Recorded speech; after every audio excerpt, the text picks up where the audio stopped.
Do you have an interest in the legacies that historical and not so historical figures leave behind? Are you curious about how to ensure family heirlooms and life lessons are passed on from generation to generation? Are you interested in developing your end-of-life plan to alleviate family discord and encourage generational wealth? Well, I invite you to listen to Heirloom and Legacy, a podcast that explores ancestry, heirlooms, legacy, mortality, and more. I am Angelyn C. Fraser Giles, your host, and I look forward to sharing these discussions with you. Hi, and thank you for joining me today. As we prepare to close out Season 1 of Heirloom and Legacy, I wanted to take this time to tell you a little more about the purpose of heirloom estate and legacy preservation, the concept of the Heirloom and Legacy podcast, and to offer 3 ideas to fund your own memorial service, from the traditional to the not so traditional. As the founder and CEO of Heirloom Estate and Legacy Preservation, my primary goals are to inform, educate, and empower individuals to design elements of their end-of-life plans on their own terms. From whether you want to be resuscitated or fed intravenously, to whether you want to be cremated or buried, to whether you want a soloist or piped music at your service. I am of the firm belief that you should decide how low-key or elaborate you want to leave this earth. Through heirloom estate and legacy preservation, I guide individuals in having often uncomfortable conversations with their families, but mostly themselves, about their final days. And I do it in a non-judgmental and engaging way. Heirloom and Legacy Podcast is an extension of my one-on-one work with clients.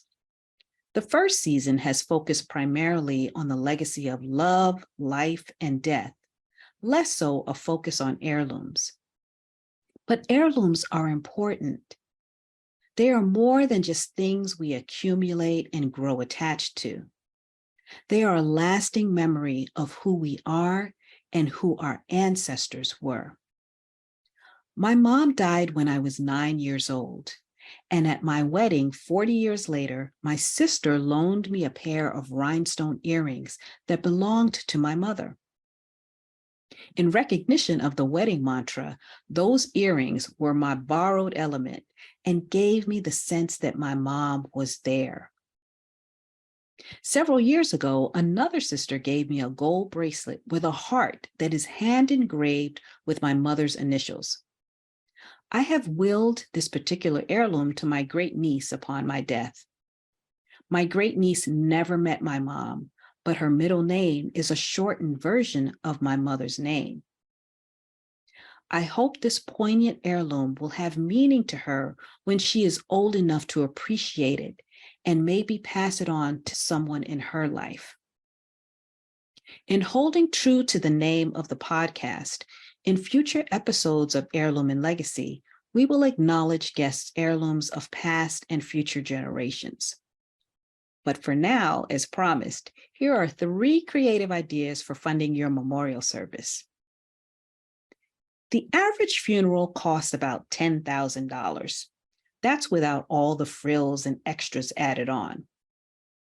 As such, if someone dies without life insurance or other financial resources, utilizing crowdfunding to pay for a funeral is the likely option. However, it should only be used out of absolute necessity and when all other alternatives have been exhausted.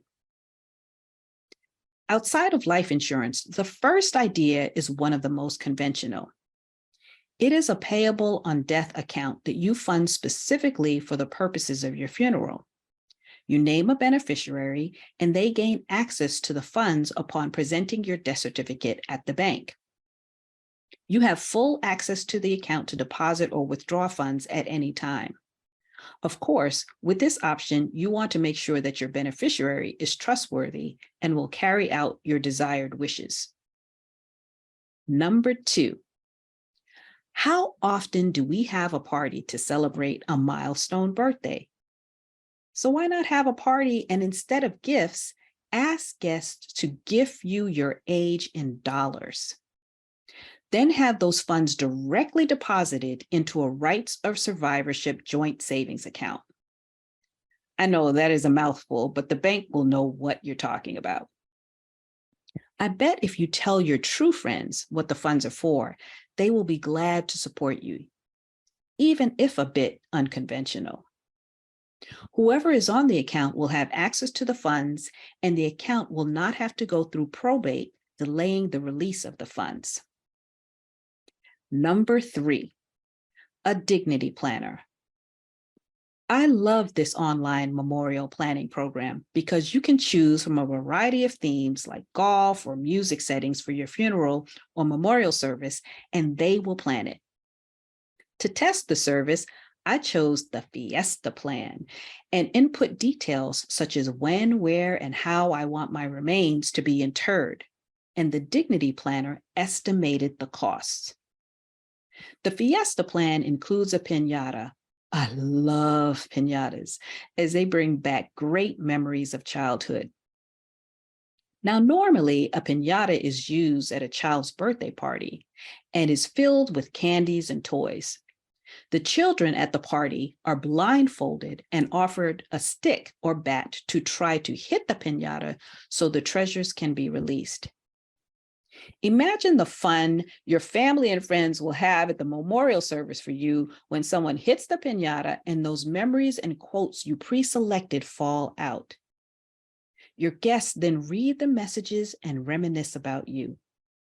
You can prepay for this service at the current rate, saving money and your family the stress of planning a service.